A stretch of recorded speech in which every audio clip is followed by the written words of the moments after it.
So today in court, can you just describe what happened here today? Well, yeah, I just met her a few minutes ago, literally, and I reset her to the end of the month. I need to get some medical records from Texas Children's.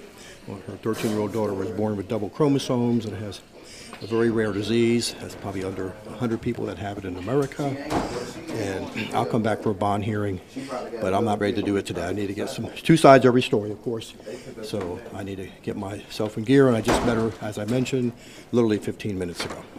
So I told the judge the situation and reset her for a bond hearing so I can bring some folks down, family members, et cetera, and go against the idea that she'll be a flight risk for the community. She had said when she was first arrested that she was indigent and was going to have a court-appointed attorney, and then family hired you? Yes, I was hired by some family members over the weekend. Okay. And have you had much opportunity to ask her where her brother might be? He didn't show up. I did not. I know his name is Andrew Thomas, and I know he's a UH grad, and but I've never met him. So that's it. So she's in jail for now until... Correct. She's in jail until I have a bond hearing. And, of course, my attempt as her defense attorney would be to try to get the bond lowered, bonds plural, because at this point she can't make them. I'd have a hard time making them.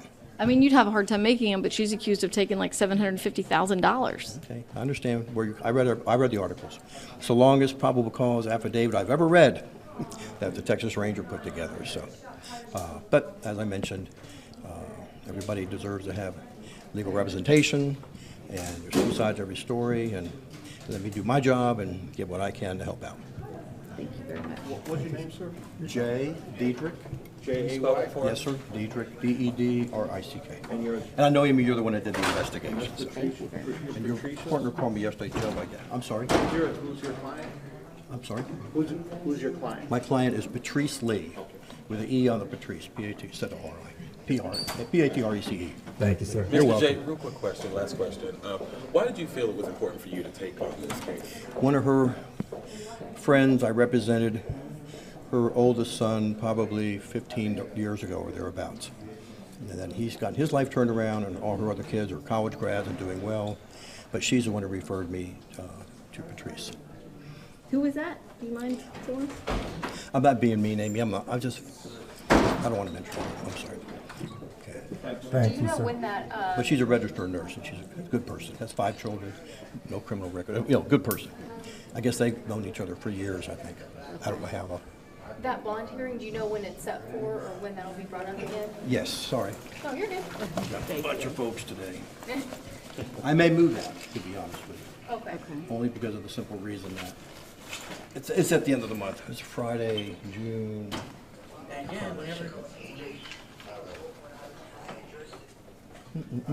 June 21st. June 21st. First day of summer, I guess. Second And day then of summer. one last question for you before you head out. Our mic was off when you first started talking about. Can you just, in a nutshell, what took place here today in court? Well, there was several attorneys here representing co-defendants, and they were approaching the judge to get bonds set for their respective clients. Okay. Who apparently is not the main target, which is my client. And Patrece's bond is set at? It was set at $400,000 on the first-degree felony, and each of the bribery charges are $15,000.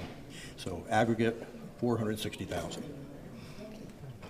Thank you, sir. Thank you, thank you very much. Besides putting up the 10%, bonding companies want collateral. No It problem. makes it a big issue. Yeah. Okay, well, thank you guys. Thank you.